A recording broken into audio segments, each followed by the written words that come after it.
Señores, ¿cómo están? Es un gusto, es un placer estar aquí. Yo soy el More Luis y vamos a ir a nuestra sexta clase en la parashá del Zohar Kadosh. En esta clase el Zohar va a querer saber, nos va a hacer una pregunta también. Va a decir, ¿sabe usted cuál es el libro más vendido en el mundo?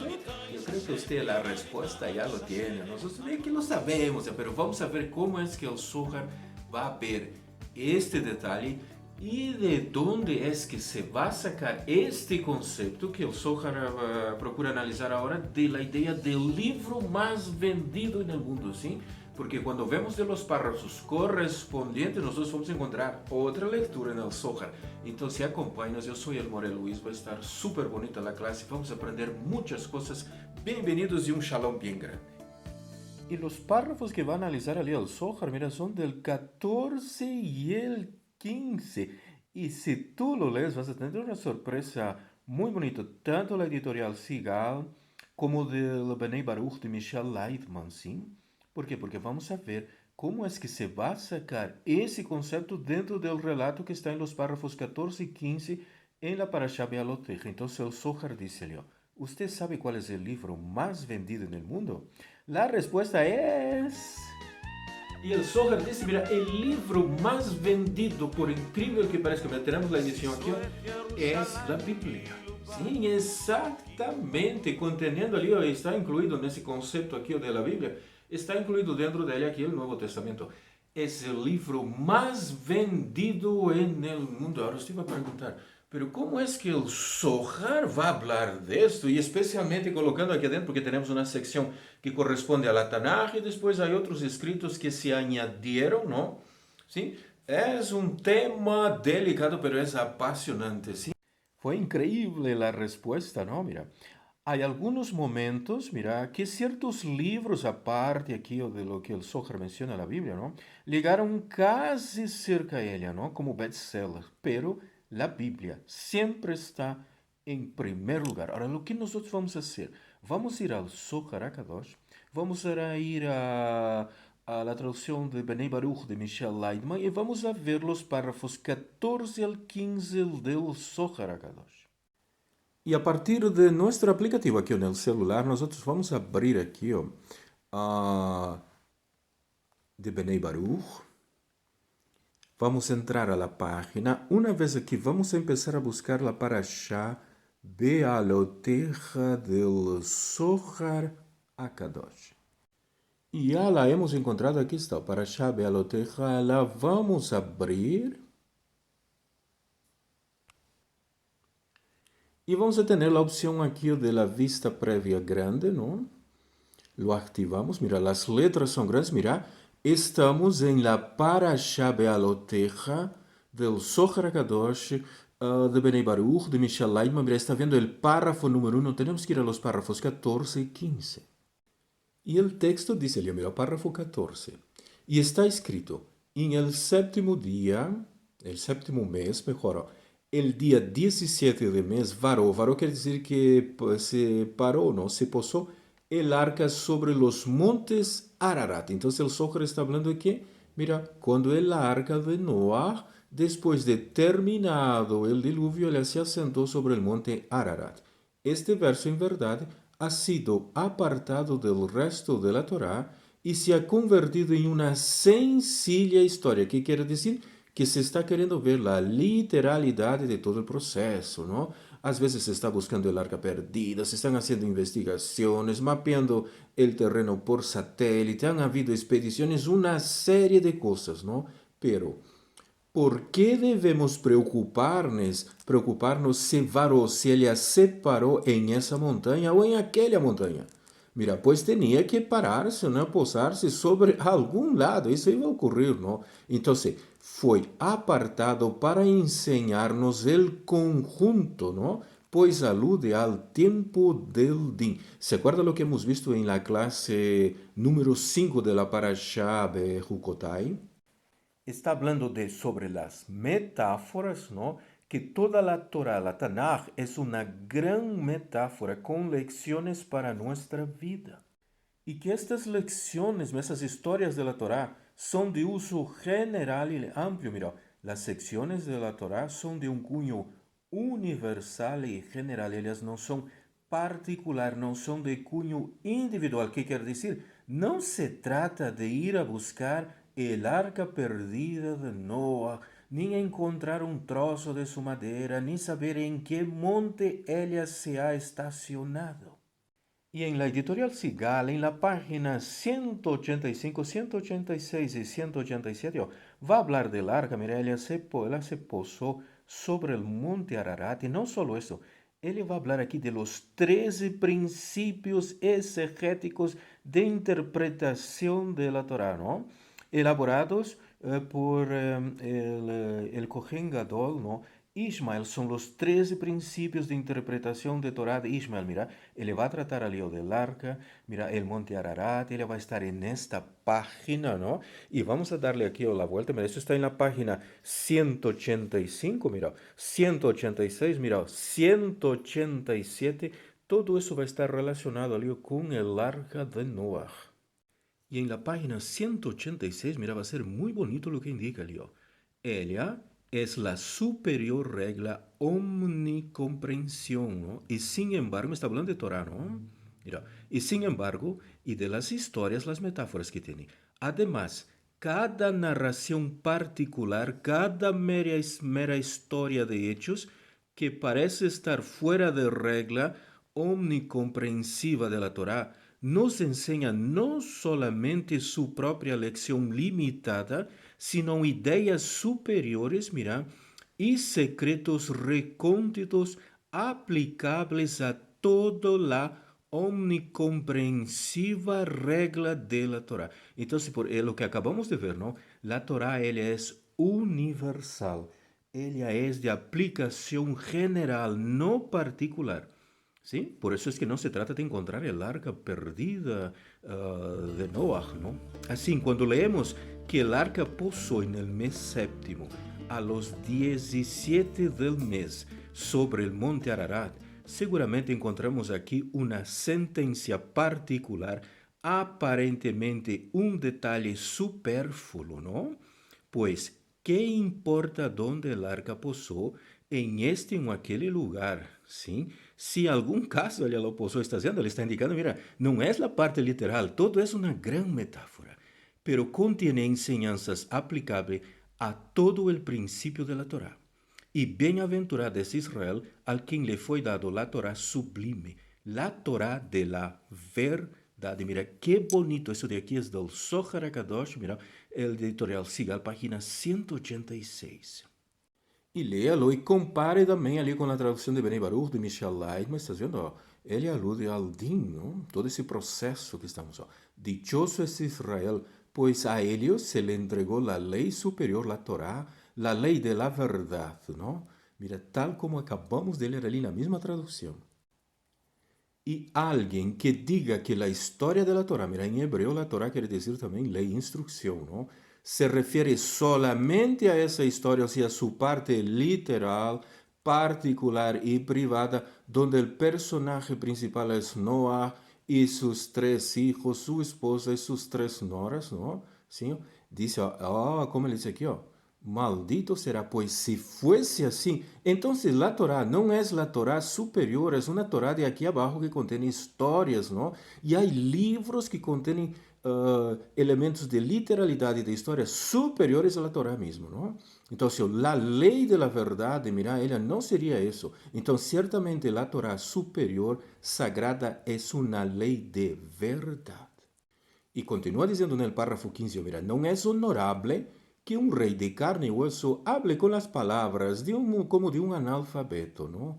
Mucho menos escribirlas, ¿no? Conteniendo allí contradicciones y una serie de cosas, y las cosas no encajan y no entran, ¿no? Mira, puedes siquiera percibir que el Rey Altísimo, el Creador, no tenía cosas sagradas o más sagradas que escribir y convertirlas en una ley, sino que más bien el coleccionará palabras de gentes tan comunes como las palabras salió de Esaú, mira, las palabras de Agar, las palabras de Balac, las palabras de Zimbre, ¿no? El incidente de Zimbre y Cosbe, ¿no? Ali cuando dio la plaga, ¿sí? Con las medianitas, mira, y reuniera todas estas historias escritas y las convirtiera en una ley. ¿Acaso sería así? Entonces, ¿qué es lo que está diciendo el Zohar con todo esto? Cuando el Zohar dice, mira que la Biblia aquí es el texto más leído, ¿por qué? Porque para la mayoría de nosotros la Torah ella estaba lejos, ¿no? Mira, acuérdate hace unos 10, 20, 30 años atrás, mira, lo único que nosotros teníamos era el único libro más vendido que lo conocíamos era esto. Ahora estás viendo en el relato que le dice, ele está hablando de las historias y las palabras que están aquí adentro, que son metáforas que hemos visto en la clase número 5, donde dice que incluyendo, mira, las letras, las palabras, los diálogos entre los personajes, aún aquellas historias que parecen carecer de sentido, tienen un significado muy importante para nuestra vida, ¿no? Y el Zohar está indicando más precisamente cuando ele habla de... aunque usemos a expressão Bíblia, ele está usando Torá, que quer dizer la Torá com la Tanakh, ¿no? Não está incluída como lo tenemos aqui, o Novo Testamento. Sim, mira, tiene sorpresas increíbles, porque temos que conhecer as metáforas de onde? De la Torá e de la Tanakh. E o Zohar dice, por incrível que pareça, este é o livro mais vendido, aunque se haya acoplado a ele, ¿no ve? Otros escritos en griego, ¿no? La Torah, lo que generalmente también se conoce como Biblia, ¿no? Es el texto, el libro más vendido. Y cuando la traducción del Zohar aquí, dice, mira, de la editorial Sigal, página 186, ella va a hablar aquí, dice que el arca, mira, ella se asentó en el monte, mira, en el séptimo mes. ¿Qué será el numeral 7? ¿Se acuerdan? Son las partes emocionales. Mira, es el séptimo mes. Mira, al 17 del mes. Mira, es el séptimo mes. Son las 7 sefirot, ¿no? Zerampin más Malhut, encontrando toda la parte emocional más Nukva. Y al 17 días del mes. E vamos a seguir a lógica de pensamento do Zohar, porque não são histórias, é uma metáfora que contém secretos. Eu necessito entender essa metáfora. Está falando do sétimo mês, então o sétimo mês que é? Está vendo nosso árbol Sefirot? Então, mira, é o Zerampin mais Malhut, então nos dão 7. El 17, agora, que seria o numeral 17? Nós temos o Aleph Bet. De la letra Aleph hasta la letra Tet, nosotros tenemos 9 letras, ¿no? Aleph, Bet, Gimel, Dalet, Rei. Vav, Zain, He, Tet. Ahí viene la Yud, que es el numeral 10. Entonces, desde la Yud yo ya tengo ahora, a partir de ahí, decenas. Yo tenía unidades, ¿no? Del 1 al 9, ahora voy a tener decenas. Entonces, la primera decena, ¿sí? Es 10. Entonces, yo tengo... Dice que no mês 17, então se eu tenho 10, eu necessito aumentar-lhe mais 7, não? Sim? A número 10 é a Yud, então eu tenho Yud, Kaf, Lamed, Mem, Nun, Samer e la Ai. Então eu tenho 7, não? De la Aleph hasta la Yud eu já tenho 10, não? Aí eu conto mais 17, eu vou chegar à letra Ai. E a letra A, ¿en qué significa? Es el secreto, es el sod, es el nivel de los ojos. Mira, la letra A tiene el ojo de la derecha, ella tiene el ojo de la derecha y el ojo de la izquierda, ¿no? ¿Sí? Y ella tiene este nervio óptico que la conecta al cerebro. Entonces, el día 17 es la letra número 17 del Aleph Bet, que corresponde a nuestra letra Ain, que son los secretos. E se é um secreto, temos que entrar em ele. Agora, tu já sabes agora como tu lo vas a entender aqui a palavra Bíblia que hemos colocado, não? Exatamente. Ela não contém dentro dela lo que às vezes vem conjuntamente com eles, que é o Novo Testamento. Estamos falando solamente de la Tanakh, não? Então, as estadísticas mostram que essa Tanakh, mira, que contém ali la Torá, Nevim, Ketuvim, é o livro mais vendido no mundo. Es el libro que más tiene ediciones, es el libro que más tiene traducciones, es el libro que más se vende, es el libro que más fue publicado desde la invención de la imprenta y aún antes de ello, ¿no? Entonces, ¿por qué sería que la Biblia tiene tanto éxito?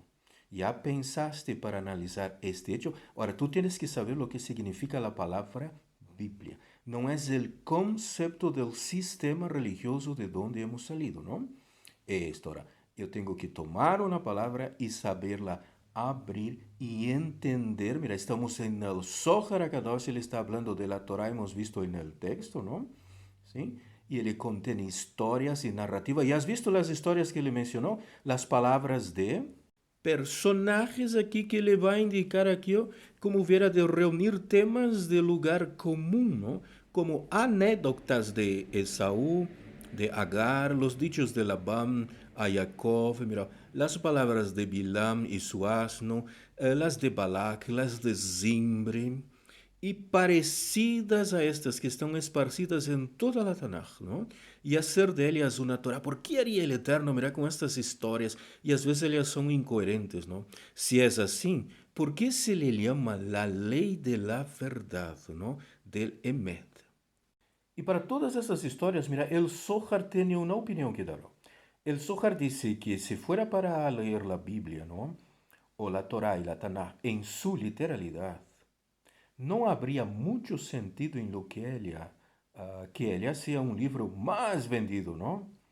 Si ya leíste la Biblia literalmente, ya te diste cuenta que ella es muy confusa, ella es caótica, ella se contradice en las historias que cuenta. Mira, no son algo excepcional en lo que está ahí escrito, ¿sí? Mira, aunque el sistema religioso cuando incluye, ¿no? Ella pega, ¿no? A la Tanaj, el Nuevo Testamento indica que es la cosa más espectacular, más linda y más hermosa. Mira, el Zohar lo dice todo lo contrario, ¿sí? Mira, no hay que leerla en su literalidad, no hay que ver los elementos en su literalidad. Las profecías no son vistas en su literalidad. Y el Zohar dice que todas aquellas palabras y notas y anécdotas, ¿no? De Esaf, Jacob, Labán, Balak, Bilam, ¿no? El rey David, los reyes de Israel, de Moshe Rabbeinu, todas, mira, son caóticas, se contradicen, ¿no? ¿Sí? Son confusas, ¿sí? Y las historias que ella cuenta, mira, no son algo allá muy excepcional, ¿no? Porque hay libros que tienen historias literales muchísimo mejor que la propia Biblia. Y son historias literales mucho más interesantes que la Biblia misma. Mira como Harry Potter, mira Moby Dick, Avatar. Y hay una serie, la lista es larga, ¿no? Mira que donde uno las lee está leyendo algo en la literalidad de la historia, ¿no? Si es para leer historias literarias, tenemos escritores mucho mejores que la Biblia. Entonces, ¿por qué es que la Biblia es el libro más vendido en el mundo? Y este hecho de que sea el libro más vendido en el mundo es para el Zohar una evidencia de que existe algo mayor en la Torah, mira, en esta Biblia, aunque ella esté añadida con la parte, ¿no? De aquellos escritos en griego. Es evidencia de que existe algo por detrás, aunque las personas no lo perciban. Si es un libro tan vendido, no es a causa de su sentido literal, de la interpretación literal del texto que ahí está escrito. No confunda con sistema religioso, ¿no? Muchas religiones utilizan la Biblia en su literalidad, ¿no? Para expresar sus conceptos, sus ideas, y la interpretan en su literalidad y al pie de la letra.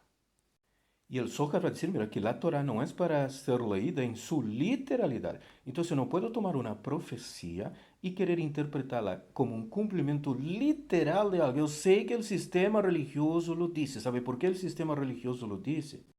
Vamos a ver si logramos entender. Mira, yo tengo aquí la Biblia. ¿Qué ocurre? Cuando yo abro ella, mira, yo tengo aquí primeramente la Torah, ahí viene la Tanaj, hasta llegar al punto que la divide aquí, después del profeta Malaquías. Entonces, toda esta parte de aquí es que el Zohar está hablando. El Zohar no está hablando de esta otra parte de aquí que está escrita en griego que se conoce como el Nuevo Testamento o que se le ha cambiado el nombre de Nuevo Testamento a Brit Hadashah, se le ha pasado con terminologías que de nombres en hebreo. Mira, el Zohar no está hablando de esta parte de aquí. Mira, yo estoy con una Biblia, ¿sí? Sociedad Bíblica.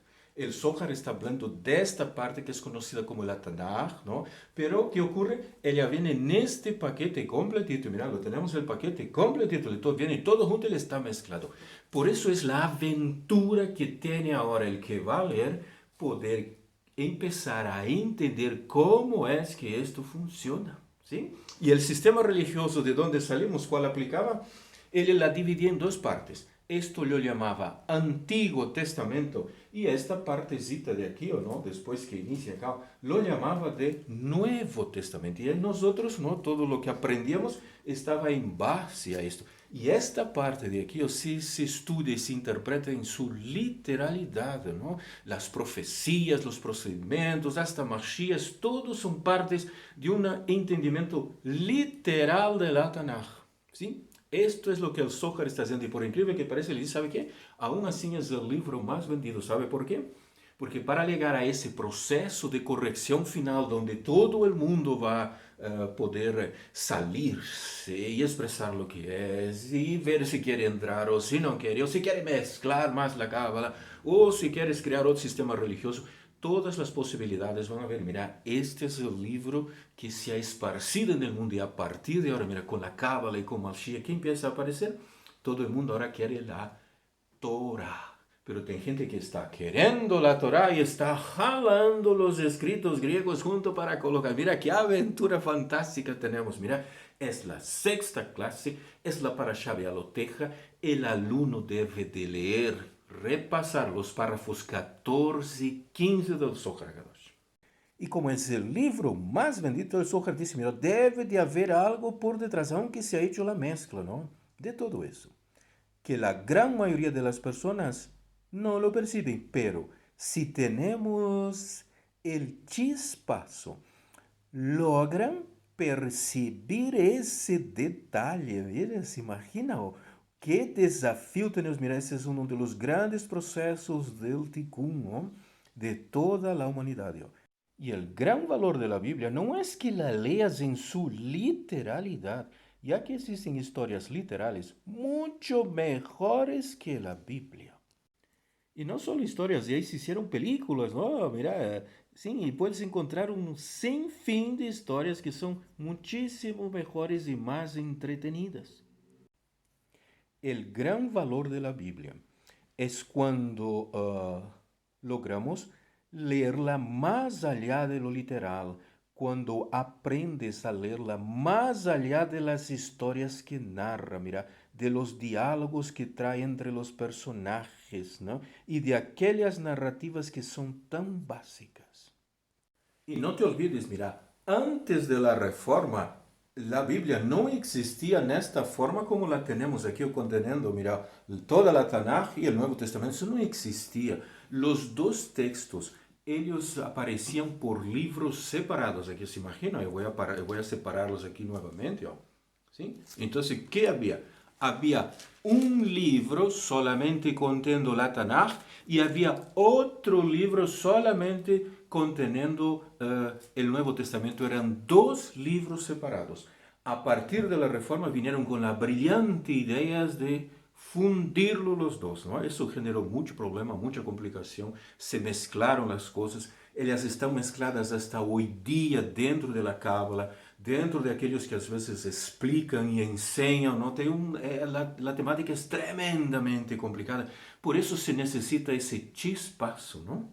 ¿Para qué? Para que yo aprenda a no leerla más en su literalidad. ¿Se acuerda que teníamos que salir de Egipto? No habíamos logrado salir, pero ¿qué ocurrió? Egipto no salió de nosotros. Hemos abandonado Babel y nos hemos dejado todas sus cosas, pero Babel y sus doctrinas no nos han dejado nosotros, ¿sí? Por eso es que a veces tomamos este libro que es el más vendido, que es la Torá, y él está mezclado y no sabemos cómo portarnos dentro de él. Pero estamos súper felices porque los tiempos están cambiando, estamos en días de Mashiach, de Cábala, y todas estas bellezas. Y señores, ha sido un gusto, un placer haber compartido con ustedes esta sexta clase de la Parashá Bealotej, ¿sí? Léalo. Lea unos párrafos antes y unos párrafos después. ¿Has visto las páginas 185, 186, 187, editorial Sigal, ¿no?